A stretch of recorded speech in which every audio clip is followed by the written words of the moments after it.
மறுதினம் காலையில கல்யாணம் ஆன உடனே திவ்ய ரகத்துல ஷீரோட கூட அனுப்பிச்சார். அனுப்பிச்சா எல்லா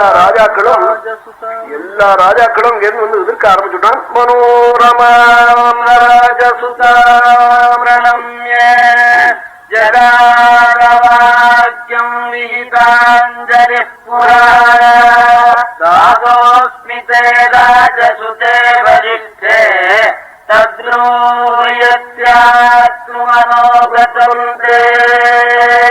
குழந்தைகளுக்கு கல்யாணமாய் விதிவத்தா விவாகமாய் தேர்ல வச்சு அனுப்புற பொழுது சுபாகு அந்த பையனுடைய சுதர்சனுடைய தாயார நமஸ்காரம் பண்ணி, அம்மா நான் ஏதோ என்னால ஆனத்தை செஞ்சிருக்கேன், என்ன என்ன செய்யணும்னு கேட்டானாம்.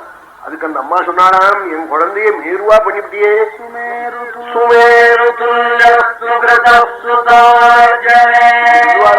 உள்ளே பெத்த தாயார் பெண்ணை பெத்த தோப்பன், நான் இன்னும் என்ன செய்யணும்னு காட்டா. நீ சொன்னபடி செய்யல, கடை குறையிறது வள்ளி பாத்திரம், எவர் சில்வர் குறைஞ்சு போச்சு, சண்டைக்குன்னா பொருள் பத்திரகாளி மாதிரி. அப்படி இருக்கிற போது என் குழந்தைய மேருவாட்டமா பண்ணிவிட்டேங்கிறாள். கல்யாணம் அது மாதிரி இருக்கணும். அவன் பௌபூதி சொன்னான், கன்யாயாக்கில பூஜயந்தி பிதரா ஜமாதுராப்தம் ஜனம் சம்பந்தே விபரீதமேவ ததபூத். எனக்கர் சொன்னாரா, உலகத்துல வெண்ண பெத்தவன் புள்ளையாத்துக்காரன கல்யாணத்துல உபச்சரிக்கிறது உண்டு. என் குழந்தை சீதா கல்யாணத்துல இது மாறி போயிட்டு, தசரதனும் கௌசல்யம் என்னையும் மனைவியும் முதல் பந்தியில சாப்பிடணும், நாங்க அப்புறம் தான் சாப்பிடுவோம், இன்னும் பெண்ணை பெத்துட்டா அவன் என்ன மட்டமா, இப்படி சொல்றாளே, இப்படிப்பட்ட குடும்பம் எனக்கு சம்பந்தம் கிடைச்சதே நாரான் ஜனகர். அது மாதிரி சொல்ல முடியாது நடந்துக்கணும். இப்ப என்ன பண்றான் தெரியுமோ, கல்யாணத்துல காசு படிக்கல வச்சுன்னு நெருக்கிறான் எவர் சொல்ற பாத்திரத்தை. என்ன நெருக்குவாங்க, நீ நேற்றுக்கு இருந்த பவுண்டு இன்னைக்கு இருக்கியா, இங்க வந்து தின்ன வெட்டியில ஏறி போச்சு உனக்கு பவுண்டு, குறைஞ்சது ஏறுறது ஏறுறது இறங்குறது, அப்படி இருக்கிற போது பாத்திரத்தை நெருக்கிறிய நீ நெருக்கலாமோ அப்படி கல்யாணத்துல ராசி வச்சு நெருக்கிறான். இவனையெல்லாம் என்ன பண்ணணும் தெரியுமோ, நல்லா நிகிரகம் பண்ணி பண்ண முடியாது. ராச வச்சு நெருக்கிறான், என்ன அவ்வளவு இட போட்டு பாக்கணுமா என்ன, என் குழந்தைய வேறு கல்யாணமா பண்ணிவிட்டேன்னு சொல்றாளா. சுதர்சனுடைய தாயார் மனோரமேன்னு பேரு. சுபாகுங்கிற காசி தேசத்து ராஜாவே பொண்ணை கொடுத்தவனை பார்த்து, என் குழந்தை வந்து தீனனா இருந்தான், சுமேரு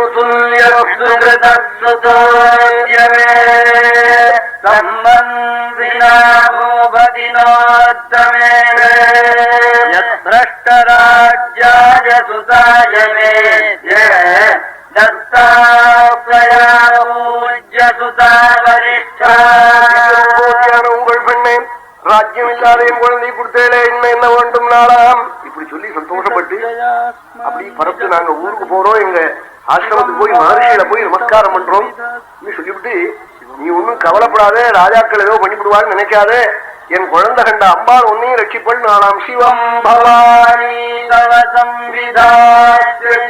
பவானியான ஜெகன்மாதா உனக்கு மங்களத்தை உண்டு பண்ணுவள் மனோரம சொல்லிட்டு புறப்பட்டுட்டாள்.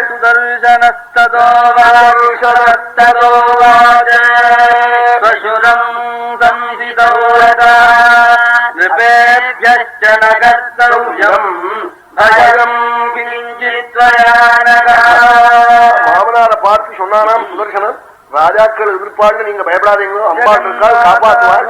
ஜெகன்மாதா பவானி அம்பாள் வந்து எனக்கு ஒத்தாசை பண்ணுவள், நீங்க நேர பார்க்க போறேன்னாள். அதே போல் போற வழியிலே யுதாஜித்து எல்லா ராஜாக்களையும் சேர்த்து சைன்யத்தோட எதிர்க்க வந்துட்டான்.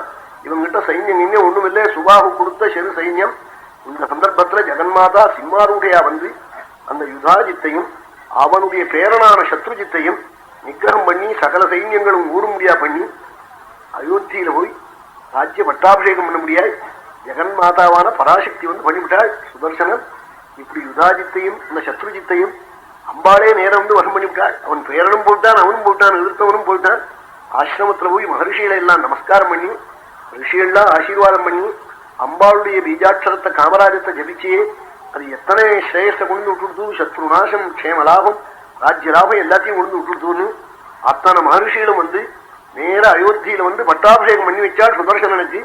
அப்படி பட்டாபிஷேகம் பண்ணி வச்ச உடனே அம்பாள் நேர தரிசனம். சுபாகு பிரார்த்திச்சான். என்ன பிரார்த்திச்சான், நான் நல்ல இடத்துல பெண்ணை கொடுத்ததால எனக்கு அம்பாளுடைய தரிசனம் கிடைச்சது, என் காசி தேசம் உள்ள மட்டும் நீங்கள் இருக்கணும் அப்படி வேண்டினானா. அம்பாள் சொன்னாலும் அது ஜீவன் முக்தி ஸ்தலம், அந்த தேசத்தை விட்டு ஒரு நாள் நான் பிரிய மாட்டேன், துர்கா துர்காட்சி நாசினி ராஜன் சதா நிவாசோ மே முக்தி முக்தி கஷேத்திரம் அது ஜீவன் முக்தி கஷேத்திரம். அதுல நித்தியவாசம் பண்ண போறேன். ராஜன் சதா நிவாசோ மே முக்தி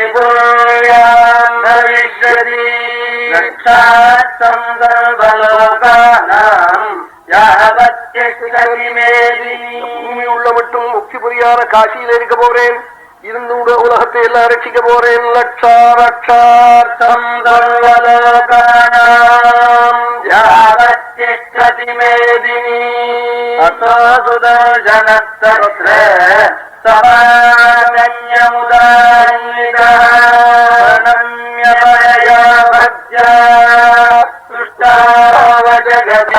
நமஸ்காரம் பண்ணி ஸ்தோத்திரம் பண்ணி பிரார்த்திச்சானாம். துஷ்டாவஜகதம்பிகாம் கச்சாயோத்யாம் மகாபாகம் குருராஜ்யம் குலோஜிதம்.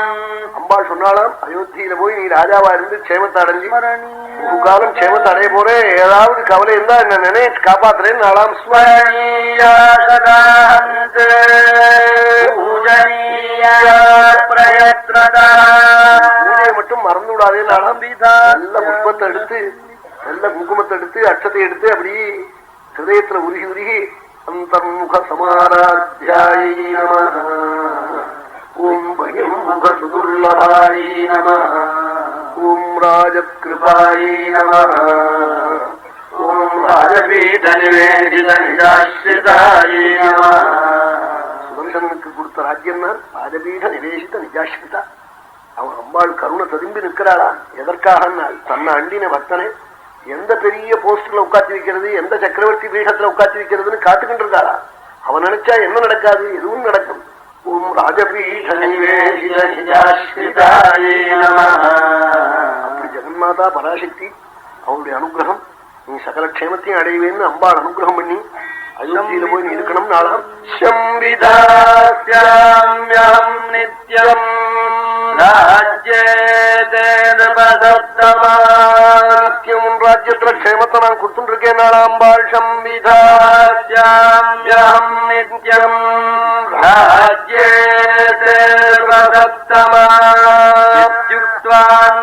ராஜ்யேதர்ஹிதாதேவி துர்கா துர்கார்த்திநாசினி துர்கா துர்கார்த்திநாசினி. அனுகிரகம் பண்ணிவிட்டு பரப்பிவிட்டாள் அம்பாள். ராஜ்யத்துல பட்டாபிஷேகத்தை அடைஞ்சு சுதர்சனன் மகாட்சேமத்தோட கூட கிராமத்துக்கு கிராமம், தேசத்துக்கு தேசம், நகரத்துக்கு நகரம் அம்பாளுடைய கோவில் கட்டி நவராத்திரி உற்சவம், அம்பாளுடைய ஆராதனம். அது மாதிரி அம்பாளை பிரதிஷ்டை பண்ணினானாம். சுபாபுரபிகாஷாந்து துர்காயா பிரதிமாம் சுபாம் காரயித்வா ச ப்ராசாதம் ஸ்தாபயாம அம்பாளுடைய பிம்பத்தை பிரதிஷ்டை பண்ணி சுபாவும் காசியில பூஜை பண்ணானாம். சுதர்சனனும் கிராமத்துக்கு கிராமம் அம்பாளுடைய கோவிலா. கிராமே கிராமே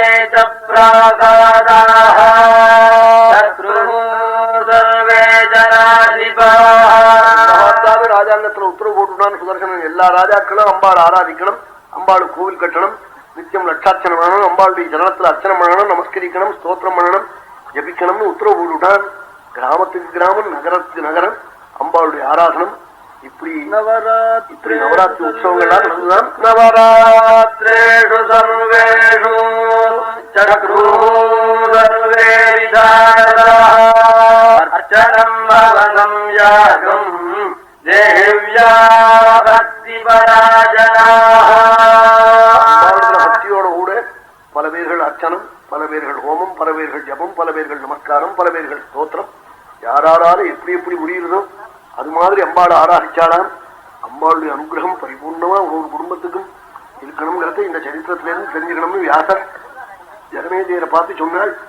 ஏதோ அக்ஷரத்தை சரியா புரிஞ்சுக்காம அம்பாளுடைய மந்திரத்துல உள்ள ஒவ்வொரு அக்ஷரத்தை அதையும் முறப்படி இல்லாமல் ஜபிச்ச ஒரு சுதர்சனனுக்கு இத்தனை ராஜ்ய லாபம், சத்ரு ஜெயம் முதலிய க்ஷேமங்கள் வந்ததையான முறப்படி சத்குருவனிடத்துல அம்பாளுடைய மந்திரத்தை உபதேசம் பண்ணிட்டவாள் அடையிற லாபத்தை இதுல இருந்து பெருக்கி பார்த்துக்கணும்னு வியாசர் ஜனமேஜிக்கு சொல்லி அம்பாளுடைய அனுகிரகம் இந்த சரித்திரம் காட்டவாள் சொன்னவாள் சொல்லும்படியா பண்ணவாளுக்கெல்லாம் சகல லாபத்தையும் கொடுக்கும்னு சொன்ன பிரகாரம் அம்பாளுடைய பிரசாதம் நமக்கெல்லாம் பரிபூர்ணமா உண்டாகணும்னு ஜெகன்மாதாவை பிரார்த்திக்கிறேன். நாளை தினம் ஜெகன்மாதா நந்திதமேதினி விஸ்வவினோதினி நந்தினுதே गिरिवरविंजनिरोधिनि वादिनि विष्णुविलासिनि जेष्णुनुते भगवति शिति कंठकुटुम्बिनि भूरि कुटुम्बिनि भूरि कृते जय जय महिषासुरमर्दिनि रम्यकपर्दिनि शैलसुते.